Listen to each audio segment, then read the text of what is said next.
The first message arrived on a calm Tuesday evening, just as I was savoring the last morsels of my homemade lasagna. Looking forward to the stay. We'll be there soon. Just watching for now, read the message. The sender? A certain Mr. Smith, who had booked my cozy Brooklyn loft for the week. From that first message, I felt a twinge of unease. The wording, the pause, the anonymous Smith, it all felt off. I had been an Airbnb host for over 3 years, and I'd seen my fair share of eccentric guests. But this was new. As the days went by, the messages became more peculiar. Nice painting in the living room. Love how the morning sunlight hits the breakfast nook. Mr. Smith seemed to know my home in uncanny detail. Yet I never saw him. I live next door, so I usually meet my guests at least once during their stay. But with Mr. Smith, all I got were messages, more and more of them, each growing in intimacy and knowledge of my life. I tried to rationalize it. Maybe he was just eccentric. Maybe he was an insomniac and only ventured out at night. Yet my apprehension only grew. The messages became oddly specific. The squeaky third step could use some fixing. The leaky faucet in the bathroom, tick-tocking at 3 a.m., kind of poetic. Every crevice of my life was being pried open, scrutinized, and the unseen gaze of Mr. Smith wrapped around me like an icy shroud. The home I had lovingly created for my guests had turned into a panopticon. I was the one being watched, analyzed, and, dare I say, hunted.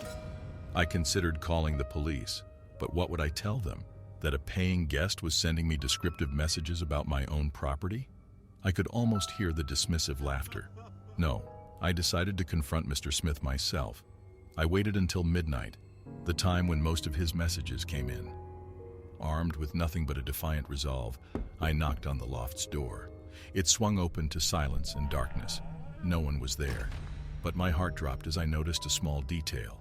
The family picture, usually perched on the mantelpiece, was missing. Frantically, I began to search the loft. It was exactly as I had left it before Mr. Smith's supposed arrival, neat, clean, and untouched. Everything was in its place, save for the missing family photo. The eerie stillness was punctuated only by the ticking of the clock, a haunting echo in the vacant space. It was as if no one had been there at all. Fearing the worst, I rushed back to my house, almost stumbling over the third squeaky step. I burst into my living room, and there it was. The missing family picture was sitting on my own mantelpiece. A chill ran down my spine. How? How did it get there? Then I noticed it, a small note tucked in the corner of the frame. It read, "I prefer it here." The implications were horrifying. Mr. Smith was never in the loft. He had been in my home watching me, and I had invited him in by renting my adjacent loft. I was not the host. I was the guest in my own horrifying ordeal. In the days that followed, the messages stopped as abruptly as they had begun. I never saw Mr. Smith. The police found no evidence of a break-in, no traces of any Mr. Smith. The Airbnb account, the emails, everything was wiped clean, as if it had never happened. All I was left with was a silent home and a pervasive sense of dread, a chilling reminder that sometimes the most terrifying monsters are the ones we never see, the faceless predators lurking in our blind spots. To this day, I can't shake off the feeling of being watched. Every squeak, every tick-tock echoes with an unsaid message. As for Mr. Smith, I never heard from him again. But sometimes, in the dark corners of my home, in the rustling quiet of the night, I can feel his unseen presence. He is there, always watching, waiting. For what? I'm not sure. I want to find out. I fear one day I might become more than just a host to Mr. Smith. I might become his prey.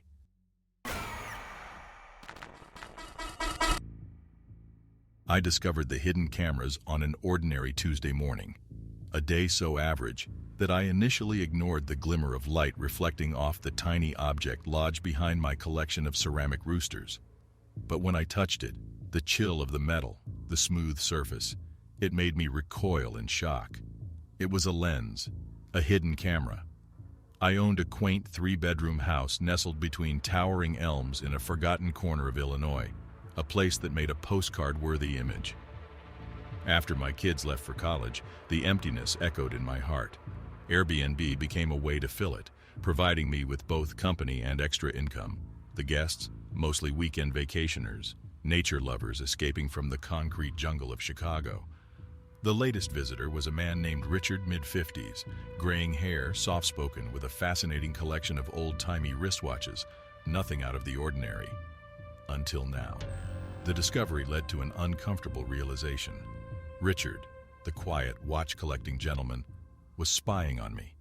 A cold shiver trickled down my spine. Who knew how many cameras he'd installed? What he'd seen? I spent hours tearing apart my own home, inspecting every nook, every cranny, every shadow. Behind the mirror in the guest room, tucked in the philodendron on the dining table, even the tiny decorative hollow in the antique brass candelabra. 6 in total. Cold, unblinking eyes, silently watching, recording every mundane moment of my life. The invasion of my privacy was deeply unsettling. My hands shook, my heart pounded, and my mind raced. I needed proof. I had to catch him red-handed. Over the next few days, I played the part of the clueless host while meticulously constructing my trap. I repositioned the cameras to face innocuous areas, empty walls, the ceiling, the inside of a closet. In their places, I installed my own hidden devices, carefully chosen to blend into the quaint and rustic decor. Each night, I'd review the footage. Richard going about his routine, reading, cooking, browsing his collection of watches. Then one night I saw it. Richard gliding through my home, the camera in his hand, his face twisted in a disturbing mixture of excitement and satisfaction as he replaced the misplaced devices. The video was undeniable proof. My initial thought was to contact the police. But Richard was a smart man. He'd take down the cameras and disappear long before they arrived. I needed to confront him, keep him engaged, then call the authorities. The next day, I invited him for a cup of coffee. His calm demeanor unnerved me. How could he sit there, sipping his coffee, chatting about weather, when he was violating my life so brazenly? My grip tightened around my phone, the recorded footage just a tap away. Taking a deep breath, I confronted him. "I found your cameras, Richard." My voice didn't waver. His reaction was chilling. He didn't deny it. Instead, he chuckled, a low, unsettling sound that danced around the silent room. His calmness only fueled my anger.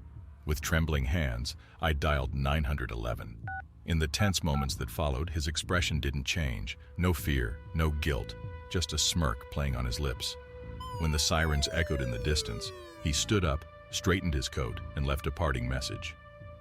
"Did you really think you were the only one?" he said, his voice dripping with twisted amusement. "People love their secrets. They're everywhere if you know where to look."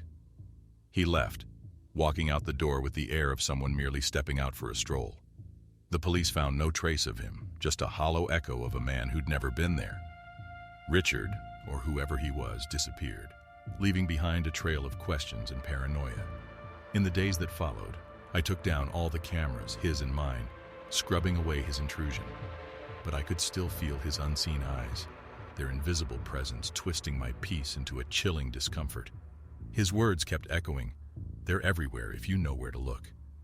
Every corner of my house, once a familiar haven, now bristled with imagined threats. I wondered about his motivations, his identity. Who was he really? A spy, a voyeur, or a twisted prankster? And what did he mean? Was he just toying with me, or was there a larger game at play? I'll never know. And the uncertainty, the questions that he left behind, they became his real intrusion, lingering long after he disappeared. The eerie thrill of the unknown, the sinister shadow of the unseen, seeping into the very foundation of my home, transforming it from a sanctuary to a stage, forever marred by his performance. My house is quiet now, almost silent.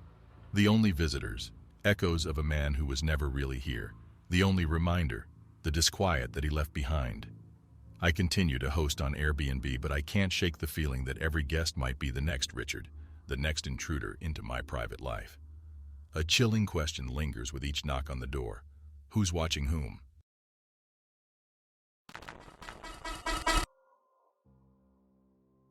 Every single key has a door, and every door has a story. I learned this chilling truth when I discovered an unfamiliar brass key on my keychain one cold autumn evening. As the Airbnb host of a centuries-old Victorian mansion in the heart of Suffolk, England, I had more keys than a jailer. Yet this key, seemingly from nowhere, piqued my curiosity. It was a small, antique-looking piece, strangely cold to the touch, intricately embossed with a crest that was not familiar. Over the following days, I tried the key on every lock in the mansion, but to no avail. It was as though the lock for this particular key did not exist. The brass key, however, refused to be forgotten, clinking ominously against its companions each time I moved. As days turned into weeks, it became an obsession, eating away at my sanity. A key, I reminded myself, has a door. The breakthrough came on a chilly winter night. My last guests had checked out that morning, a group of university students.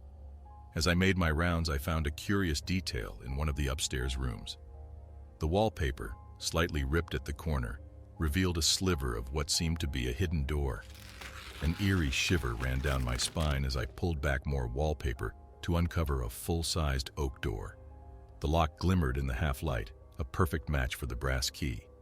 The door creaked open, revealing a small hidden room behind. As I stepped in, the air grew colder, heavy with an unseen dread. The room was starkly lit by the moonlight pouring in through a tiny concealed window. It was undeniably a secret chamber, untouched by time, its existence unknown even to me, the host. The room was void of furniture, except for an antique writing desk, seated against the wall, laden with a disturbing array of objects. My heart pounded in my chest as I approached the desk. There lay an assortment of old photographs, postcards, newspaper clippings, and candle stubs. The most disturbing part was the photographs, all featuring previous guests of the mansion. I felt my heart lurch with recognition. There were the university students who had just checked out, a family who stayed last summer, an elderly couple from 2 Christmases ago, and more, so many more. Each of their faces, once beaming and full of joy, now sent chills running down my spine. The postcards were all addressed to the mansion, each with different handwriting, but the same sinister message. The room hears, the room sees. The newspaper clippings were all of similar nature, articles of unsolved disappearances, each corresponding to the date when the guests in the photographs had stayed. I stumbled back, my mind whirling with the horrific implications. My guests, my responsibility, who came for the charm of a historic Airbnb, were somehow linked to a series of mysterious disappearances, and all signs pointed to this clandestine room. I looked around the room one last time, trying to make sense of the silent witness to these horrors. On a hunch, I moved towards the desk, gently pulling open the only drawer. Inside lay a dusty, old leather-bound journal. The entries, written in an elegant hand, dated back decades, perhaps even centuries, containing names and dates, eerily matching the faces in the photographs and the clippings' dates. The last page bore a fresh entry, the ink barely dry, with the names of the university students, followed by today's date. I dropped the book as if it were a hot coal, my mind racing in terror.